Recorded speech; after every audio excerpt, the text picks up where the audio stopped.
3 साल का इंतजार, 23 की तैयारी। जी हां, राजनीतिक नियुक्तियां हो गई है, इंतजार समाप्त हो गया है। नमस्कार, स्वागत है आपका। मैं हूं आपके साथ सुमित गुप्ता। आप देख रहे हैं दो टूक। 58 नेताओं को राजनीतिक नियुक्ति में जगह दी गई है, लेकिन सवाल ये कि मुहूर्त का इंतजार क्यों था, किस बात का इंतजार था, इतना इंतजार इन नेताओं को क्यों करवाया गया, और सवाल ये भी कि किसने की जगह पक्की, किसका कटा पत्ता, किसने मारा चौका और किसकी गिरी विकेट। इन तमाम बातों पर, इन तमाम सवालों पर जवाब लेने की कोशिश करेंगे। हमारे साथ कुछ मेहमान भी जुड़ेंगे दोपहर की दो टूक में।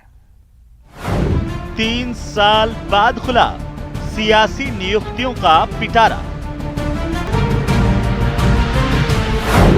44 बोर्ड, निगमों और आयोगों में हुई नियुक्तियां।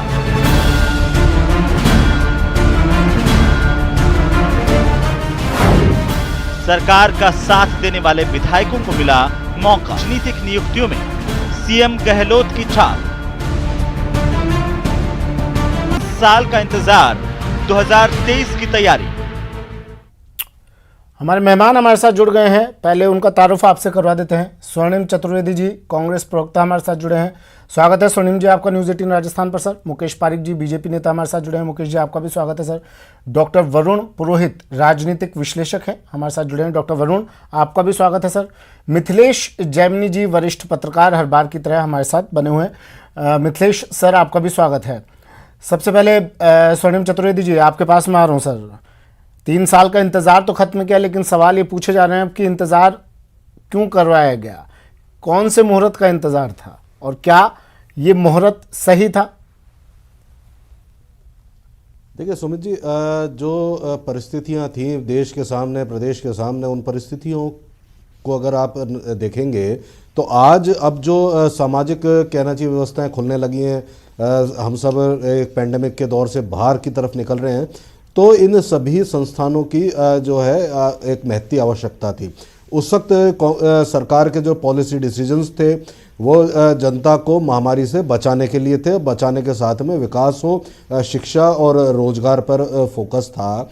अब जो परिस्थितियां जो नई बनी हैं, जिस प्रकार से पेंडेमिक से हम बाहर निकले हैं, तो अब सभी लोग जो है ये फ्लैगशिप योजनाओं को लेकर के जो अपने अपने कहना चाहिए क्षेत्र विशेष जो इनका क्षेत्राधिकार मिलेगा निगमों के द्वारा, वहाँ पे फोकस करेंगे और वहाँ कार्य करेंगे।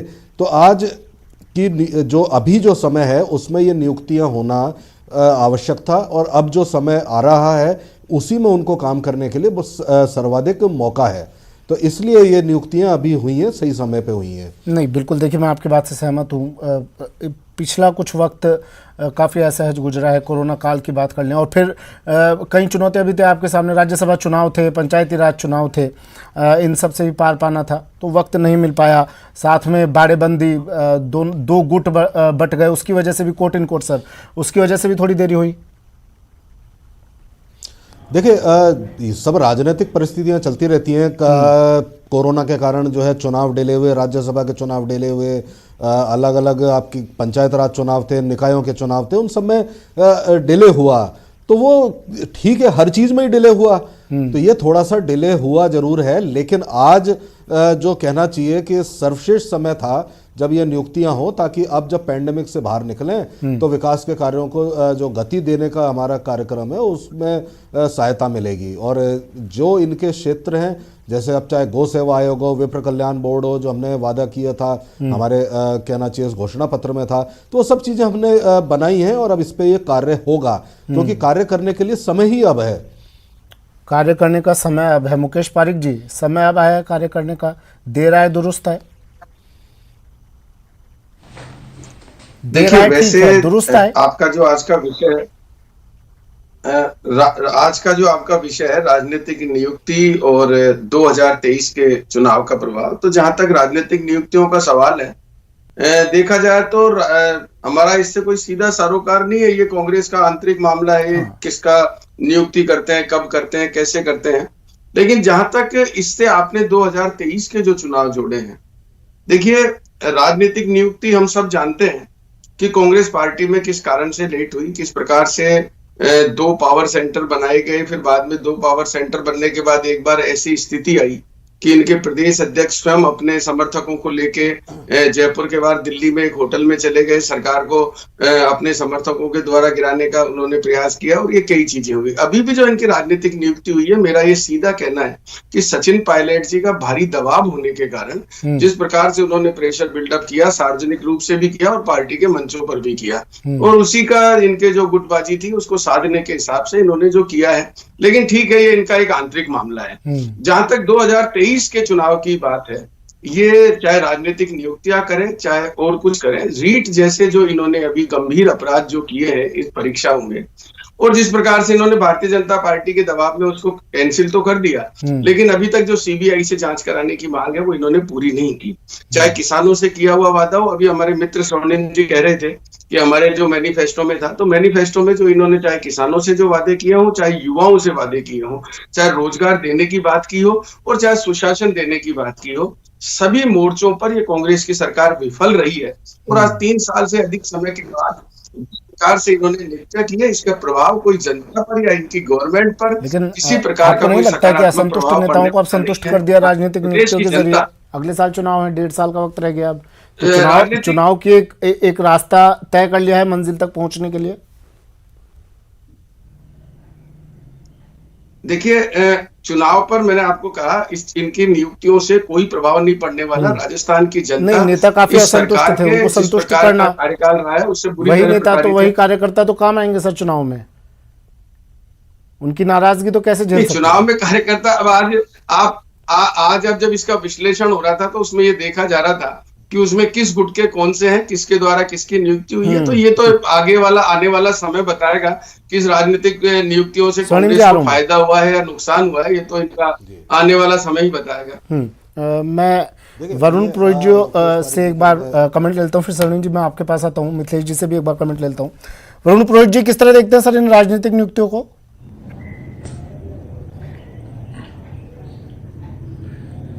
सुमित जी, ऐसा है, लंबे अंतराल के बाद एक सुखद अनुभूति हुई है। संगठन से जुड़े युवक कांग्रेस एनएसवाई से जुड़े लोगों की नियुक्तियां हुई हैं, बहुत अच्छा काम हुआ है। लेकिन जहां तक स्वर्णिम जी कह रहे थे डिले कोई कोरोना कारण नहीं, 8 साल से कार्यकर्ता परेशान था। 5 साल भारतीय जनता पार्टी की सरकार थी, 3 साल ये हो गए, तो कोई कोरोना या कोविड उसमें नहीं अड़ता है। अगर आपको नियुक्तियां करनी थी तो आप तुरंत आते नियुक्ति कर सकते थे। 3 साल का टर्म पूरा था, डबल नियुक्तियां कर सकते थे, ज्यादा से ज्यादा कार्यकर्ताओं को सेटिस्फाई कर सकते। क्या कारण? लेकिन फिर भी एक मैं कह रहा हूं स्वागत योग्य कदम है, देर से किया लेकिन बहुत बढ़िया किया। इसमें जितनी भी नियुक्तियां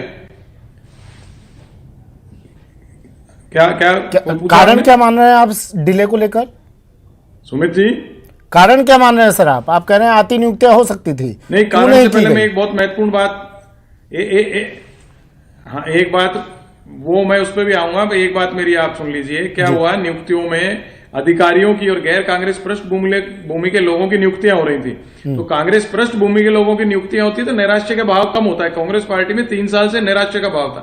आज भी बहुत से कार्यकर्ता, बहुत से मैं कह रहा हूं, स्ट्रेस करके कह रहा हूं, जो कार्यकर्ता जो एलिजिबल है इन चीजों के लिए, उनकी नियुक्तियां नहीं। अब देखते हैं दूसरी लिस्ट में क्या होता है। जो आप कारण कह रहे हो, ये इच्छा शक्ति की कमी है। केंद्रीय जो सिस्टम कांग्रेस का सेंट्रल सिस्टम है उसकी, स्टेट की, अगर आप आते ही नियुक्तियां करते थे, उसमें ना तो कोरोना काल था, ना सचिन पायलट का कोई वो झगड़ा था, कोई नहीं था। दूसरी एक बात, आप विधायकों को नियुक्तियां दे रहे हो, जब आपने उनको टिकट देके विधायक बना दिया, वो भी संगठन के जो कार्यकर्ता है या संगठन में रह करके काम कर चुके हैं, देखिए नियुक्ति तो उनसे आपने वो कर दी। आला कमान फैसला लेता है, आला कमान के साइन होते हैं, नामों पर मंथन किया जाता है, परमिशन तो दिल्ली से लेनी पड़ती है ना, तो उसमें वक्त लग जाता है शायद। नहीं सुमित जी, मैंने कहा पहले नहीं लगा करता था राजीव गांधी के कार्यकाल में और दूसरे कार्यकाल में, जब भी कांग्रेस इतनी मजबूत थी। जो कार्यकर्ता जो काम करता है 5 साल तक विपक्ष से झगड़ा करता है, चाहे कोई भी पार्टी का हो, वो पार्टी की सरकार आती है, उसको आशा लगती है टिकट नहीं दिया विधायक का तो मुझे कुछ और मिलेगा, वो उसी बेसिस पे तो जनता के बीच में जाएगा। नहीं तो आप काम कर रहे हो 20 साल 30 साल 40 साल, आपको जनता कहेगी भाई तुमको कुछ रिवॉर्ड कर ही नहीं रही पार्टी, बार बार पार्टी का नाम लेके क्यों आते हो आप हमारे पास? क्योंकि आपके पास फिर पद भी नहीं होता, आपके पास कोई पावर नहीं, तो आप जनता का काम कैसे कराओगे? ऐसी बहुत सी बातें। ये सेंट्रल सिस्टम जो पार्टी का है वो, और स्टेट लेवल की इनको इच्छा शक्ति की कमी थी। 3 साल इनको नहीं निकालने चाहिए थे। अभी तक एक टर्म पूरा हो जाता, दूसरे लोगों की नियुक्तियां हो सकती थी। और विधायकों की नियुक्तियां करना मैं उचित नहीं मानता मेरे स्तर पर कि आप दूसरे कार्यकर्ताओं को उसका मौका दे सकते हो। जो विधायकी दे दी लोगों को आप, लेकिन कंपल्शन है। विधायक भी तो नाराज चल रहे थे भी ले रखा है दूसरे विधायकों तो देना था ना। और अभी कुछ विधायक आए, दूसरी पार्टी छोड़कर आए, मैंने कहा ना तो उनको भी तो पॉलिटिकल इनाम देना कंपल्शन भी जरूरी था है। ना। लेकिन 3 साल आप, वो मैंने कहा ना पॉलिटिकल कंपल्शन भी था। लेकिन आप और कार्यकर्ताओं को नियुक्ति दे सकते थे और देनी चाहिए जल्द से जल्द। आप 1.5 साल बाद चुनाव है, आप 40-50 नियुक्तियों से, जिसमें आधे विधायक हैं, आप क्या ये समझ सकते हो कि पूरा स्टेट लेवल तक, ब्लॉक लेवल तक, जिला लेवल तक कार्यकर्ता प्रसन्न होएगा? कैसे होएगा जो आदमी वरुण जी आ रहा हूं मैं, स्वर्णिम जी बात रखिए। देखिए जी, मैं तो आपको बताना चाहता हूं कि अभी मुकेश पारिक जी ने बात कही चुनावों को लेकर के, तो निश्चित रूप से चुनाव में जो राजनीतिक दल है चुनाव लड़ने के लिए हम करते हैं कार्य। समाज के हर वर्ग से, हर कहना चाहिए तबके के लोगों को आज इसमें समाहित किया गया और राजनीतिक नियुक्तियां दी गई जो अपने अपने क्षेत्र विशेष में जाकर के कार्य करेंगे।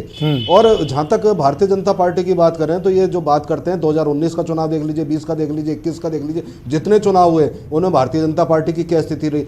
एक स्थिति ऐसी आ गई कि लोगों ने अब तो इनकी लोगों के बीच जाते हैं तो जमानत भी नहीं बचती है।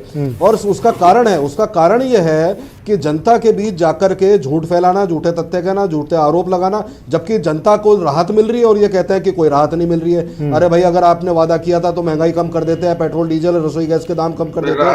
ERCP जो आपने प्रधानमंत्री वादा करके गए थे, यहाँ पे ईस्टर्न कैनाल, वो प्रोजेक्ट तो आपने भी काफी किया ना सर, आपने कहाँ अटका के रखा, वो सब सारे वादे पूरे हो गए क्या जो आप लोगों ने किए? काम को देखा, ठीक है, पर वोट लगाया। ठीक है, राजनीतिक नियुक्तियों पर बात करते हैं।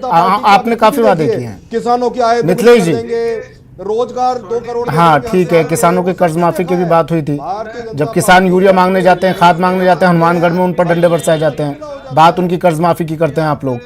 जो सत्ता में होता है सवाल उससे पूछे जाते हैं सर, विपक्ष से क्या सवाल पूछना। सुनिए मिथिलेश जर्मी जी, सर जैसे देखिए प्रधानमंत्री जैसे 8 बजे आते हैं टीवी पर, उसी तरह मुख्यमंत्री अशोक गहलोत भी आजकल लिस्ट निकाल देते हैं, शाम को आते हैं, रात को लिस्ट निकल जाती है उनकी।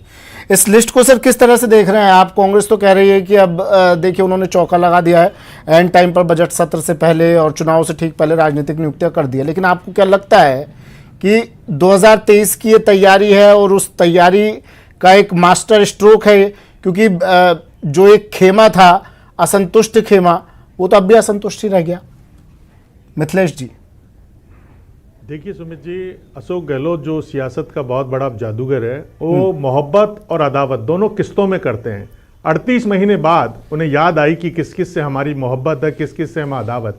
इस नियुक्ति में अगर हम पूरी तरह इसको एनालिसिस करें तो ये साफ तौर पर झलकता है कि जो इनकी मोहब्बत थी पुराने, जैसे धर्मेंद्र राठौड़ उनके नज़दीक हैं, राजीव अरोड़ा उनके नज़दीक हैं। दूसरी तरफ नारायण सिंह जी का एक विकल्प के रूप में सीताराम लांबा, जो सचिन पायलट खेमे के माने जाते हैं, उन्हें, जिन्होंने सचिन पायलट के लिए इस्तीफे दिए, चाहे अनिल चोपड़ा या अभिमन्यु सिंह हो, उन तमाम को दूर करते हुए एक बहुत ही बैलेंसिंग क्वालिटी, और प्रियंका गांधी की जो खास रहे, धीरज गुर्जर, जुबेर खान, इनको नियुक्ति देना, और एक तीर से दो निशाने साधने की जो इनकी क्वालिटी है, जैसे आरपीएससी में विश्वास कुमार की पत्नी को जाकर 2 जातियों को संतुलित कर दिया, शर्मा और सैनी।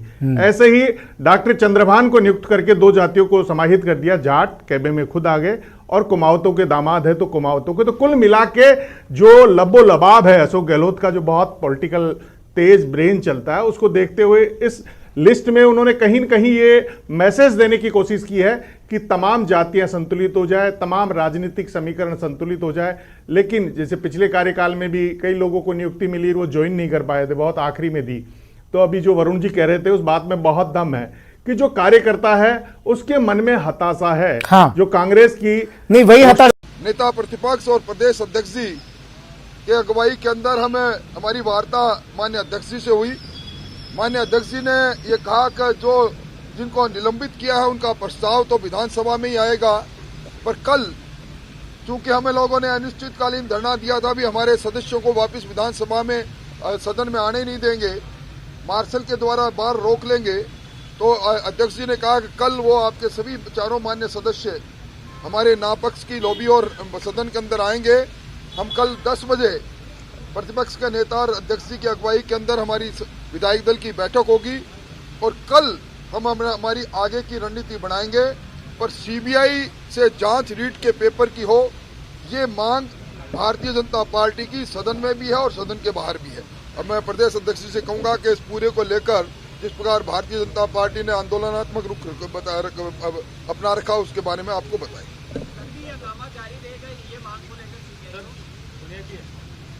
हंगामा नहीं है, ये लोकतांत्रिक तरीके से हमारी अपनी बात कहने का तरीका है। लेकिन मुझे वरिष्ठ विधायकों ने बताया कि राजस्थान विधानसभा के इतिहास में ऐसा कोई कलंकित करने वाला अवसर नहीं आया कि जब सत्ता पक्ष के लोगों ने महिला विधायकों की मौजूदगी में गाली गलौज किया, हमारे पर्चे फाड़े और वहां पर ये नारे लगाए कि दादागिरी यूं ही चलेगी। बावजूद इसके हमने संयम रखा और अध्यक्ष जी को आग्रह किया कि हम लोग यहां धरने पर बैठेंगे। अध्यक्ष जी की नेता प्रतिपक्ष जी की मौजूदगी में बात होने के बाद ही हमने ये निर्णय लिया है। हम कल सुबह वापस जुड़ेंगे विधायक दल में, आगे की रणनीति के बारे में विचार करेंगे। लेकिन ये बात सत्य है कि हम यहाँ पर हमारे प्रश्नकाल में भी प्रश्न थे, स्थगन पर भी हमें अपनी बात कहनी थी, लेकिन इन सब चीजों की आहुति इसलिए दी कि हम लोग बेरोजगारों की आवाज बन सकें और सरकार उन बेरोजगारों की आवाज सुने। एसओजी ने अभी तक जो काम किया है उसकी एक मर्यादा है। एसओजी क्या मंत्री से पूछताछ कर सकती है जिनका नाम आता है? एसओजी क्या मुख्यमंत्री से पूछताछ कर सकती है? और इसलिए इस मर्यादा के बाहर कोई एजेंसी है तो सीबीआई है, और इसलिए सीबीआई की जांच की मांग हम लोगों ने रखी है। सरकार को तय करना है, लेकिन हम अपनी बात लोकतांत्रिक तरीके से कहते रहेंगे और कल विधायक दल में हम इस बात के आगे की रणनीति के बारे में चर्चा करेंगे। गहलोत साहब ने कहा सीबीआई को पहले 4-5 जांच दे रखी है, उनका नतीजा बता दो, उनने तफ्तीश शुरू करा दी। ये तो मुख्यमंत्री जी का सियासी बयान है। राजस्थान की पुलिस और राजस्थान की सरकार जब विफल होती है तब बड़ी एजेंसी की तरफ जाया जाता है, और एजेंसियां एक दिन में इन्वेस्टिगेशन नहीं करती हैं। लेकिन उन्होंने ही एडमिट कर लिया, एजेंसीज को जांच दे के उन्होंने कमलेश प्रजापति एनकाउंटर में दी, भंवरी देवी में दी, उससे पहले उनके इतिहास में इस बात को दर्ज है, और अभी ताजा तरीन अलवर की निर्भया का केस दिया। इसका मतलब सरकार को सीबीआई पे ट्रस्ट तो है ही, भरोसा था, और उनकी खुद की इनकॉम्पिटेंस थी, अक्षमता थी, वो इस में सफल नहीं हुए कि वो ठीक से जांच करते। तो इसलिए एक पड़ाव है कि राजस्थान के लाखों लाखों विद्यार्थियों के साथ जो अहित हुआ, उनके भविष्य से खिलवाड़ हुआ, और ऐसी सक्षम एजेंसी जो कम से कम पारदर्शी तरीके से, निरपेक्ष तरीके से जांच करे, तो मुख्यमंत्री जी को किस बात का डर है? उनको तो विलंब करना ही नहीं चाहिए। और जो इतने सारे विद्यार्थी हैं, उनके सुखद भविष्य के लिए जो परीक्षाओं की उन्होंने घोषणा की है, वो टाइम बाउंड तरीके से पदों को बढ़ाते हुए, भले ही पदों की संख्या 50,000 और करें, लेकिन टाइम बाउंड तरीके से ये भरोसा देते हुए निरपेक्ष एग्जाम करवाएं, सीबीआई की जांच भी बराबर चले, और जो दोषी पाएं वो निश्चित रूप से दंडित होंगे ही। धन्यवाद। हाँ, बिल्कुल ठीक। प्रदेश अध्यक्ष सतीश पूनिया हमारे साथ मौजूद, उनसे बात करते हैं। क्या सरकार के झुकने तक आपका आंदोलन जारी रहेगा? नहीं, हमने तो तय किया है, हमारा तो एक सिंगल लाइन का एजेंडा है कि हम सीबीआई की अपनी मांग पर कायम है, और उसके लिए सदन में भी और सदन के बाहर भी हम लोग अपना प्रोटेस्ट करेंगे। सरकार क्या करती है, कब करती है, कितना झुकती है, कितना मानती है, सरकार को तय करना है। हम अपनी बात कहेंगे। मुख्यमंत्री कह रहे हैं कि नेता प्रतिपक्ष एसओजी की जांच से खुश है, लेकिन बाकी नेता बिखरे हुए विपक्ष के। नहीं, ये उनका सियासी बयान है। उन्होंने एसओजी की तारीफ करी थी कि अभी तक जो इन्वेस्टिगेशन हुई है एसओजी ने की, इस पे कौन इनकार करेगा। 40 लोग पकड़े गए एसओजी की, लेकिन एसओजी की उन्होंने ये भी जोड़ा है कि एसओजी की उन्होंने आपने ध्यान दिया और सदन में ही कहा है कि एसओजी की मर्यादा है, एसओजी उससे अपनी सीमा से बाहर नहीं जा सकती, और इसलिए सीबीआई एकमात्र विकल्प है। ये उन्होंने खुद ने, नेता प्रतिपक्ष ने अपने बयान में कहा।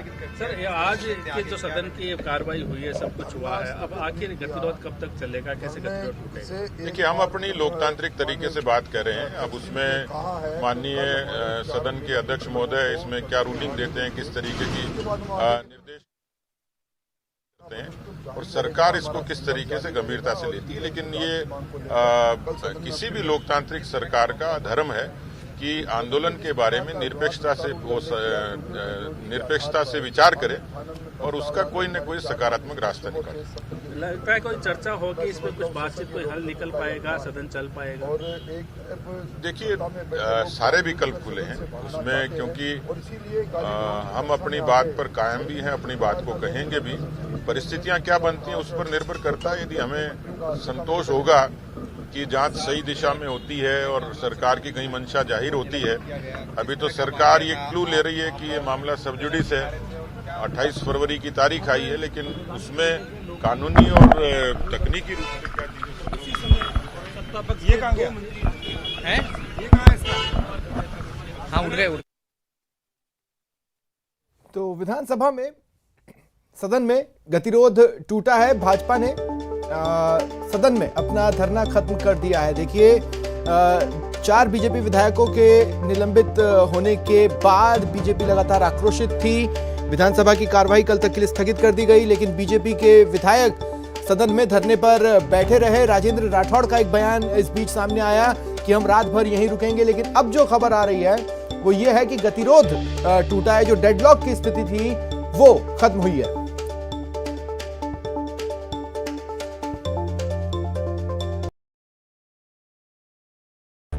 सदन की कार्रवाई शुरू होते ही विपक्ष ने रीच के मामले पर